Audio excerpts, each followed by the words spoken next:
AI দিয়ে video বানালে copyright আসবে কিনা, এআই দিয়ে ভিডিও বানালে চ্যানেল মনিটাইজ হবে কিনা, এরকম প্রশ্ন কিন্তু আমাকে প্রত্যেকটা ভিডিওতে আপনারা করতেছেন। তো এই দুইটা প্রশ্নের একদম সঠিক উত্তর কিন্তু দেওয়ার চেষ্টা করবো এবং আপনাদেরকে এমনভাবে বোঝানোর চেষ্টা করবো যেন আপনারা খুব সহজে বুঝতে পারেন। তো প্রথম প্রশ্ন হচ্ছে, আমরা যদি এআই থেকে ভিডিও তৈরি করি কিংবা ফটো তৈরি করি কিংবা ভয়েস তৈরি করি তাহলে আমাদের ভিডিওতে কপিরাইট আসবে কিনা। এখানে একটা বিষয় আপনাকে সবার প্রথমে জানতে হবে, সেটা হচ্ছে কপিরাইট কেন আসে। আপনি যদি কারো কন্টেন্ট কিংবা কারো ভয়েস কিংবা কারো ফটো যদি চুরি করেন কিংবা এডিটিং করে আপনার নিজের বলে আপনি দাবি করেন, সেক্ষেত্রে কিন্তু যার ফটো কিংবা যার অডিও কিংবা যার ভিডিও আপনি নিয়েছেন সে চাইলে কিন্তু আপনাকে কপিরাইট স্ট্রাইক দিতে পারে। এখন আপনি আপনার নিজের মতো করে চ্যাট জিপিটি অথবা জেমিনাই কিংবা বিভিন্ন এআই টুলস থেকে আপনার নিজের মতো একটা গল্প তৈরি করেছেন, সেখান থেকে নিজের মতো একটা ফটো তৈরি করেছেন, নিজের মতো একটা স্টোরি তৈরি করেছেন, সব কিছুই নিজের। এখানে কপিরাইট স্ট্রাইক কিংবা ক্লেম আসার কিন্তু কোনো প্রশ্নই আসে না। তবে কিছু কিছু ক্রিয়েটর্সের কিন্তু ভুল আছে, যে কারণে কিন্তু কপিরাইট ক্লেম অথবা স্ট্রাইক আসে। সেটা আসার এক নম্বর কারণ হচ্ছে, আপনারা যখন এআই থেকে ফটো অথবা ভিডিও তৈরি করেন, ভিডিওটা যখন এডিটিং করতেছেন, এডিটিং করার সময় কিন্তু আপনারা ভিডিওর ব্যাকগ্রাউন্ডে মিউজিক সেট করেন। সেই মিউজিকটা কিন্তু আপনারা কপিরাইট ফ্রি নিচ্ছেন কিনা সেটা কিন্তু শিওর হচ্ছেন না। আপনারা কিন্তু ইউটিউবে কিংবা ফেসবুক থেকে মিউজিক ডাউনলোড করে আপনাদের সেই ভিডিওতে জাস্ট অ্যাড করে দিচ্ছেন, সেক্ষেত্রে কিন্তু আপনাদের ভিডিওতে কপিরাইট ক্লেম আসতে পারে।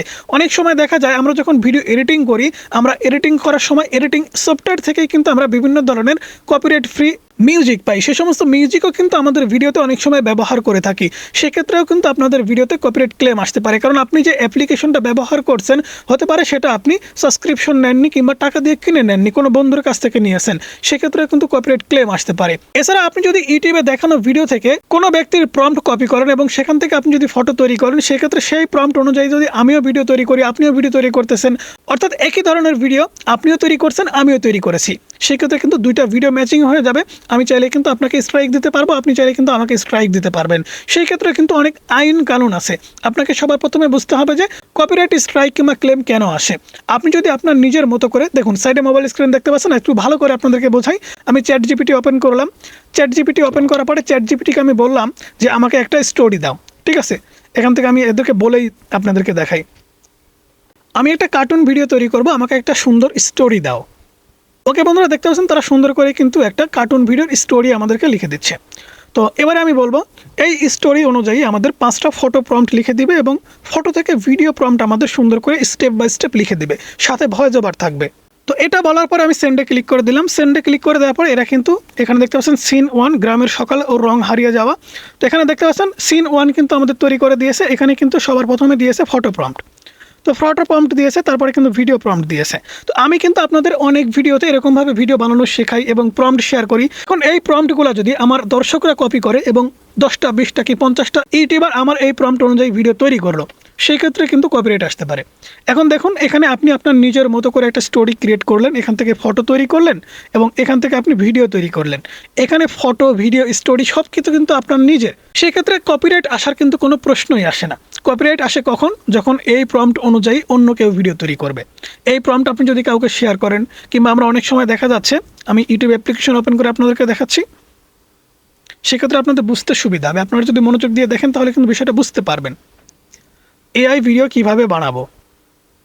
ওকে, আমরা অনেক সময় কিন্তু এরকমভাবে সার্চ করি, সার্চ করে দেওয়ার পর দেখতে পাচ্ছেন আমাদের সামনে কিন্তু আমাদের নিজের ভিডিও চলে আসছে। তো আমাদের নিজের ভিডিও তো প্লে করা যাবে না, এআই দিয়ে ইউএস ভিডিও, মনে করেন এই ভিডিও দিয়ে আপনাদেরকে বোঝাই। এই ভিডিওটা আমরা ওপেন করলাম, ওপেন করার পরে অ্যাড শো করে দিয়েছে, আমরা অ্যাডটা একটু স্কিপ করব। অ্যাডটা স্কিপ করার পর এখান থেকে দেখতে পাচ্ছেন এই ভিডিওতে কিন্তু দেখানো হচ্ছে যে এই টাইপের ভিডিও আপনারা কিভাবে তৈরি করবেন। তো এই ভিডিওতে মনে করেন ভিডিও বানানো শেখাচ্ছে, আবার এই ভিডিওতে কিন্তু প্রম্পট তৈরি করা শেখাচ্ছে এবং প্রম্পটও তারা দিচ্ছে। এখন এই ভিডিওটা দেখে এখানে যেভাবে তৈরি করা হয়েছে, আমিও যদি সেভাবেই ভিডিও তৈরি করি, এই ভিডিওতে ভিউজ হয়েছে প্রায় 80,000। 80,000 মানুষের ভিতরে 1000 মানুষও যদি এইভাবে দেখানো অনুযায়ী এই সেম প্রম্পটে ভিডিও তৈরি করে, তাহলে কিন্তু 1000 মানুষের ভিডিও একই রকম হয়ে যাবে, সিমিলার হয়ে যাবে। সেই ক্ষেত্রে ইনঅথেন্টিক কন্টেন্টের কারণে চ্যানেল মনিটাইজ হবে না, অথবা দেখা যাবে যে এই 1000 জনের ভিতরে কারো কারো ভিডিও একদম সব কিছু মিলে যাচ্ছে, তখনই দেখা যাবে যে কেউ আপনাকে কপিরাইট স্ট্রাইক দিয়ে বসেছে। সেক্ষেত্রে আপনারা অবশ্যই চ্যাট জিপিটি ওপেন করে নিজের গল্প, নিজের ফটো এবং নিজের ভিডিও প্রম্পট দিয়ে আপনারা ভিডিও তৈরি করবেন। সেই ক্ষেত্রে একদম নিশ্চিত থাকতে পারেন কপিরাইট ক্লেম অথবা স্ট্রাইক কিন্তু কেউ আপনাকে দিতে পারবে না। আর ভিডিও এডিটিংয়ের সময় আপনি অবশ্যই copyright free background music set করবেন, সেক্ষেত্রে কিন্তু আপনাদের ভিডিওতে কপিরাইট কেউ দিবে না এবং আসবেও না। অনেক সময় আমরা কি করি, ইউটিউব অ্যাপ্লিকেশন ওপেন করে এখান থেকে আমরা সার্চ করে দিই কপিরাইট ফ্রি মিউজিক। ওকে, সার্চ করে দেওয়ার পরে আমরা এখান থেকে মিউজিক নিচ্ছি। এখান থেকে যখন আমরা মিউজিক নিই তখনও কিন্তু আমাদের ভিডিওতে কপিরাইট আসে। সেক্ষেত্রে আমরা কী করবো, গুগল ক্রোম ব্রাউজার অ্যাপ্লিকেশনটি ওপেন করব। গুগল ক্রোম ব্রাউজার অ্যাপ্লিকেশনটি ওপেন করে নেওয়ার পর এখান থেকে আমরা সার্চ করে দেব ইউটিউব অডিও লাইব্রেরি। এই অডিও লাইব্রেরি থেকে আপনারা চাইলেই কিন্তু কপিরাইট ফ্রি অডিও ডাউনলোড করে নিতে পারবেন এবং আপনাদের ভিডিওতে আপনারা সেট করতে পারবেন। তো দ্বিতীয় নম্বর যে প্রশ্নটা সবথেকে বেশি করতেছেন সেটা হচ্ছে মনিটাইজেশন হবে কিনা। দেখেন, মনিটাইজেশন হওয়া না হওয়া সেটা কিন্তু আপনার নিজের উপরে। কারণ দেখুন, আমরা চ্যাটজিপিটির কাছ থেকে যে গল্পটা তৈরি করেছি, এই গল্পটা কিন্তু শিক্ষণীয় একটা গল্প। এই গল্পতে কিন্তু একটা সুন্দর স্টোরি ক্রিয়েট করা হয়েছে এবং এইখানে কিন্তু আপনি যে গল্পটা এখানে চেয়েছেন, গল্পটা কিন্তু একটু বড়। সেই ক্ষেত্রে আমরা অনেক সময় কি করি, আমাদের ভিডিওর ভিতরে কোনো গল্প থাকে না, কোনো প্রকার শিক্ষণীয় কোনো কিছু থাকে না, আমরা জাস্ট এআই থেকে ভিডিও তৈরি করেছি, সেখানে ভয়েস বাংলা থাক ইংরেজি থাক, কিছু বুঝি আর না বুঝি সেভাবে ভিডিও আপলোড করে দিচ্ছি। সেই ক্ষেত্রে ইনঅথেন্টিক কন্টেন্টের কারণে আপনার চ্যানেল মনিটাইজ হবে না। আবার দেখা যাচ্ছে আমরা যখন এআই থেকে একটা ভিডিও তৈরি করি, আমাদের এখানে সম্ভবত ভিডিও তৈরি করা আছে, আমি গ্যালারিটা ওপেন করে আপনাদেরকে দেখাচ্ছি। এখান থেকে যেমন দেখতে পাচ্ছেন একটা ফটো তৈরি করেছিলাম, একদম কর্নারে কিন্তু একটা লোগো আছে বা ওয়াটার মার্ক আছে। এরকম যদি আপনার ভিডিওর ভিতরে ওয়াটার মার্ক থাকে, সেক্ষেত্রে কিন্তু আপনার চ্যানেল মনিটাইজেশন হবে না। মনিটাইজেশন না হওয়ার কিন্তু অনেক কারণ আছে। এই কারণগুলো যদি আমি আপনাকে ভেঙে ভেঙে বলতে চাই তাহলে কিন্তু অনেক সময় প্রয়োজন। আমি আপনাকে কয়েকটা পয়েন্ট ধরিয়ে দিচ্ছি, এই পয়েন্টগুলো অনুযায়ী কাজ করবেন, সেক্ষেত্রে কিন্তু আপনাদের চ্যানেল অবশ্যই মনিটাইজ হবে। এক নম্বরে, আপনি যে এআই ভিডিওটা তৈরি করবেন সেই ভিডিওর ভিতরে একটা ইউনিক স্টোরি থাকতে হবে। ইউনিক স্টোরি বলতে গেলে অন্যান্য ইউটিউবাররা যেভাবে ভিডিও তৈরি করছে তাদের গল্প আপনি চুরি করবেন না, আপনার নিজের মতো করে একটা গল্প তৈরি করে আপনি ভিডিও তৈরি করবেন, সেক্ষেত্রে কিন্তু আপনার চ্যানেলটা মনিটাইজ হবে। 2 নাম্বার, 5 সেকেন্ডের নিচের শর্ট ভিডিও বা এআই ভিডিও আপনারা আপলোড করবেন না।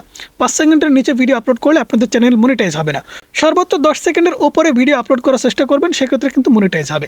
3 নম্বরে, ভিডিওটা আপনি যখন এডিটিং করবেন, এডিটিং করার সময় ভিডিওর ভিতরে বা ভিডিওর স্ক্রিনের ওপরে কোনো প্রকার ওয়াটার মার্ক থাকা যাবে না। যদি ভিডিওর ওপরে বা সাইডে কিংবা কর্নারে যদি ওয়াটার মার্ক থাকে, সেক্ষেত্রে কিন্তু ইউটিউব চ্যানেল মনিটাইজেশন হতে প্রবলেম হয়। তাই আমি আপনাকে রিকোয়েস্ট করবো, যখন এডিটিং করবেন অবশ্যই ওয়াটার মার্কগুলো ক্রপ করে নেবেন। 4 নম্বরে আপনাদের যে কাজটা খেয়াল করতে হবে সেটা হচ্ছে এডিটিংয়ের সময় গিয়ে আপনাকে কিন্তু অবশ্যই খুব সুন্দর করে এডিটিং করতে হবে। কারণ আপনি যখন আর্টিফিশিয়াল ইন্টেলিজেন্স কিংবা এআই থেকে ভিডিও তৈরি করেছেন, আপনাকে কিন্তু অবশ্যই সুন্দর করে সেখানে এডিটিং করতে হবে।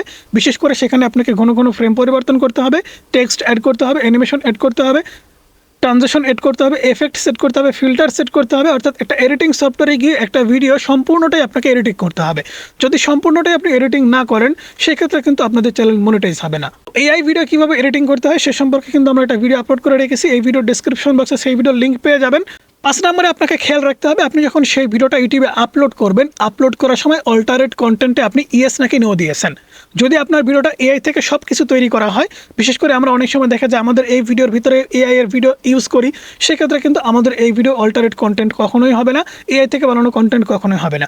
আপনার ভিডিওর ভিতরে যদি 50%-এর উপরে আপনার নিজের ভিডিও হয়, সেক্ষেত্রে সেখানে অল্টারেট কন্টেন্টে নো সিলেক্ট করবেন এবং এআই ভিডিও যদি 50%-এর উপরে হয় তাহলে অল্টারেট কন্টেন্টে আপনি ইয়েস সিলেক্ট করবেন। এখন আপনি সরাসরি কিন্তু এআই থেকে ভিডিও তৈরি করছেন, অনেক সময় দেখা যায় যখন ভিডিও আপলোড করছেন, আপলোড করার সময় অল্টারেট কন্টেন্টে নো সিলেক্ট করে দিচ্ছেন।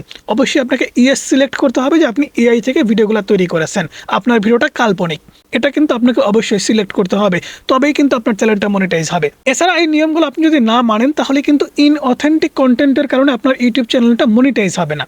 ইনঅথেন্টিক কন্টেন্ট কি, আপনার ভিডিওর ভিতরে বাস্তবসম্মত কোনো কিছু নাই, শিক্ষণীয় কোনো কিছু নাই, শুধুমাত্র ভিউ পাওয়ার আশায় আপনি একটা কন্টেন্ট আপলোড করেছেন, সেক্ষেত্রে কিন্তু আপনার চ্যানেল কখনো মনিটাইজ হবে না। ইউটিউব মনিটাইজেশন পলিসিতে কিন্তু খুব সুন্দর করে বলে দেওয়া আছে, স্ক্রিনে আপনারা দেখতে পাচ্ছেন। শুধুমাত্র ভিউ পাওয়ার জন্য কন্টেন্ট তৈরি করলে হবে না, অবশ্যই ভিডিওর ভিতরে শিক্ষা কিংবা বিনোদন থাকতে হবে। আপনার ভিডিওর ভিতরে যদি বিনোদন থাকে কিংবা শিক্ষা থাকে কিংবা একটা স্টোরি থাকে, তাহলেই কিন্তু আপনার চ্যানেল মনিটাইজ হবে। শুধুমাত্র ভিউ পাওয়ার জন্য আপনি যদি এআই থেকে ভিডিও তৈরি করেন এবং আপলোড করেন, তাহলে কিন্তু চ্যানেল মনিটাইজ হবে না। তো বন্ধুরা, এই ছিল আজকের ভিডিও কেমন লাগলো অবশ্যই জানাবেন। যারা উপকৃত হয়েছেন অবশ্যই কমেন্টস করবেন। ভালো লাগলে চ্যানেল সাবস্ক্রাইব করতে পারেন। দেখা হচ্ছে পরবর্তী কোনো ভিডিওতে।